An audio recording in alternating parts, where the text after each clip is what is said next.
Boobie Babble with Mama Bear.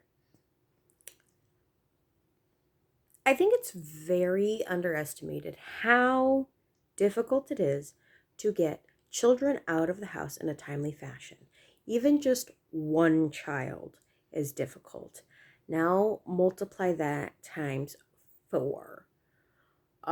We have five kids, and now the oldest lives primarily with her mom. We are a blended family. She lives primarily with her mom. She comes with us, whenever she feels like it, mostly on weekends. And but we have the three elementary age children full time. So we have a first grader and two third graders, 7, 8, and 9. And then Mr. Boobie Monster here is almost 3 months old. Today was my first day having to get all four of them out of the house with a time crunch. Because my partner, we call him the dad,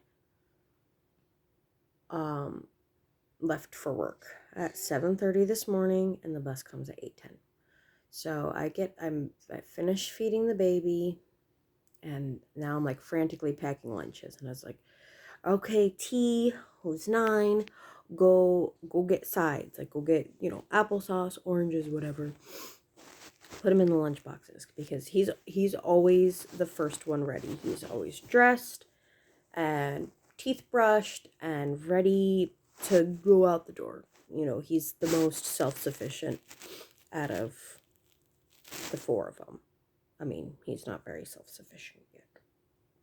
And like, come on, dude, get a job already. You are 3 months old. So, T's helping me pack lunches very obliviously. Go get this. Where is it? In the fridge. Where's this? I don't know. Also, this child one time had his hand on the vacuum cleaner and was like, Mom, I just don't know where the vacuum cleaner is. Look at your hand. And then so he's kind of helping-ish. And then 8-year-old Mr. B is literally vibrating up and down the hallway, spinning around in circles, jumping up and down, using anything he can as like a trampoline. He's the poster child for ADHD. So I'm like trying to make him stop and take deep breaths and like ground himself so I'm not losing my shit. And he's just spinning in circles, and he's poking people, and he's like swatting at people, and he's hissing. Yeah, that was a thing this morning. He was hissing like a cat, just hissing. I'm like, and then I'm looking at E, who's 7, so first grade, and her hair's a hot mess. And I'm like, why haven't you brushed your hair yet? I don't know. Go brush your hair. Okay. When she's struggling, I'm like, you have to get it wet first. She has curly hair, very curly hair. Not as curly and coarse as mine is, but she has very fine curly hair. It tangles very easily. I just got her the detangling wet brush. It has Ariel on it. It was about $12 at Walmart. Totally worth it. Like it gets through her hair so much easier. There's no yanking and pulling. It works so much better. Totally worth the $12. Used to just buy dollar store hairbrushes because hey, it's a hairbrush, but honestly, it makes a big difference. Flexible bristles, just they work the knots out. Anyway, so I'm like, okay, go brush your hair so we can do your hair. So she's in there brushing her hair. Then she comes out, and I'm like, okay, everyone get your sweatshirts on. We got to get going. And she goes, my shirt is a sweatshirt. I was like, what do you mean?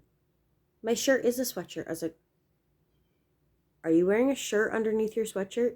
No. And she shows me her belly. And I'm like, go put a shirt on. What if you get hot at school? Like, it's humid today. Like, what if you get hot and you need to take your shirt off? You can't be sitting there topless. That's not how this works.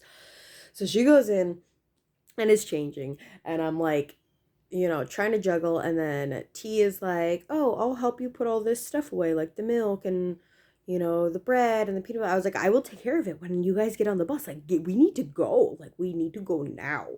So finally, get your masks on, get your backpack, but get your lunches in there. And, I go and scoop the baby, and I'm trying to get out the door, and B keeps stopping to smell the roses. Not actual roses, but they were flowers. Kept stopping. I'm like, go! Like, go. We have to walk all the way up the street. It's not a far walk, but it's far enough that if the bus starts coming, we got to haul ass. So I'm like, let's go, let's go, let's go. I'm holding the baby because I didn't have time to put him in the boba wrap. And I'm just like, please don't freak out. Please don't freak out. Please don't freak out. He did fine. He was very smiley for our neighbors. He was perfectly precious.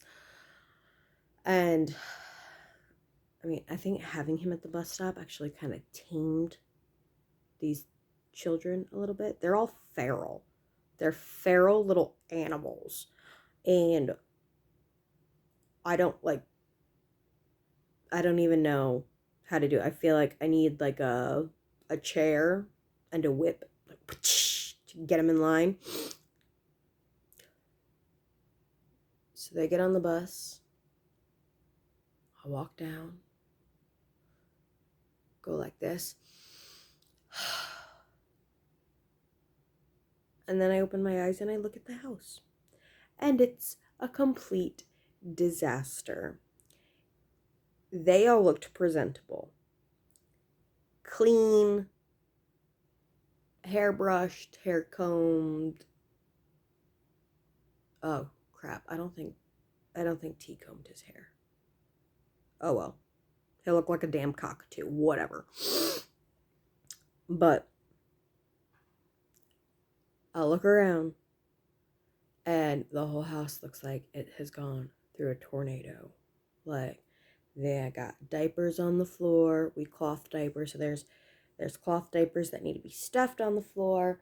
There's peanut butter and jelly. I swear it's on the ceilings. It's not, but I swear it's on the ceilings.